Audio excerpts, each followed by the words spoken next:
I've always had a kind of a strange fascination with Eugene Smith, W. Eugene Smith. Initially, the photographs, of course, but then when I'd read a bit about his life and what he'd gone through, what he'd experienced, what he sacrificed, you know. Oh, thanks.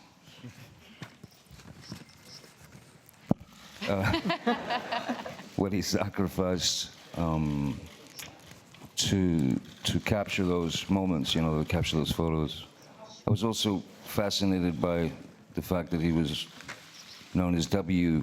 Eugene Smith, and I've heard the story that whenever anyone he would be, you know, at times curmudgeonly, in bad mood or whatever was going on in his mind, and they'd say, "What does the W stand for, Gene?" And he'd say, "Wonderful." Wonderful Eugene Smith. With the Minamata victims, I was in Minamata last week also. For us, when we lived there, the 3 years, it was our home. And in facing the tragedy with everybody and photographing, we never considered it a hardship because everybody's life around us was, of course, so much harder.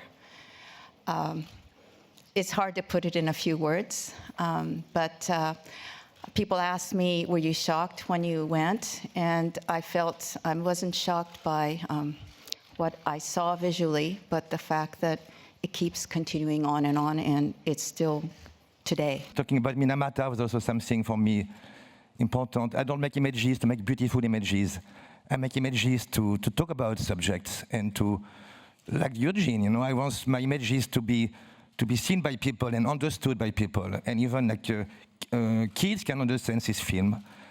Anybody can understand it because we try to make it very simple as possible. When you will see the scene where at the end, the mother gives a bath to her daughter, you know, just this photo is worth, you know, millions of words and speeches.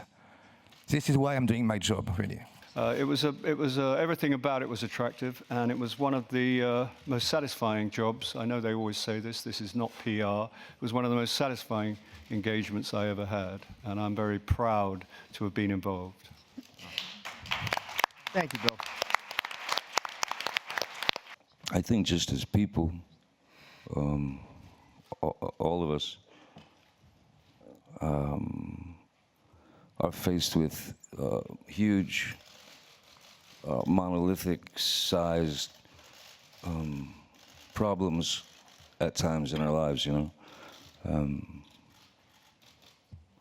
Whether it be some horrific disease such as the Minamata disease, or whether it be fires blazing or the world collapsing or whatever's happening. I think there's a beautiful, in the I Ching, there's a beautiful symbol, many beautiful symbols. There's one symbol that means the power of the small. And so when you have these huge, monolithic opponents in front of you, screaming at it is not going to do anything. Trying to take the whole big building down by yourself is not going to do anything. So the power of the small is the idea that we recognize the issue, and if it's just one of us, starts with one, you chip away, you know, little by little, and then that problem can be toppled.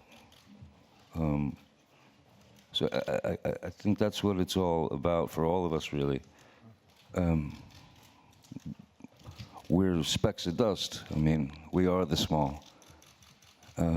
So yeah, if there's something that needs to be dealt with that's of such magnitude, just start chipping away, you know, and people will follow, hopefully. Thank you for these inspiring words. Thank you to all of you. Thanks for your presence.